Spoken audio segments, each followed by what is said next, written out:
তারা বিএনপির কোন অস্ত্র নাই। তত্ত্বাবধায়ক সরকার পুনর্বহালের দাবি করে আবারও 1-11-এর মতো পরিস্থিতি সৃষ্টি থেকে বিরত থাকতে বিরোধী দলের প্রতি আহ্বান জানিয়েছেন প্রধানমন্ত্রীর স্বাস্থ্য বিষয়ক উপদেষ্টা ড মোদাচ্ছের আলী।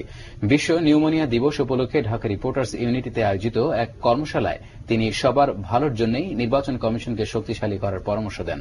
তিনি আরো বলেন, বিরোধী দল নিজেদের দল গোছাতে রোডমার্চ করলে সরকার তাদের সহযোগিতা দেবে, তবে ভাঙচুর এবং জননিরাপত্তা বিঘ্নিত হওয়ার কাজ করলে সরকার তা শক্ত হাতে প্রতিহত করবে।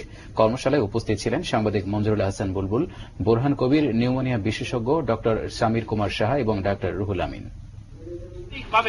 এদেশে রাষ্ট্র পরিচালনার দায়িত্ব দিতে চান যারা নির্বাচিত, তারাই অবশ্যই নতুন নির্বাচিত হয়ে তাদের হাতে ক্ষমতা ছেড়ে দিবে।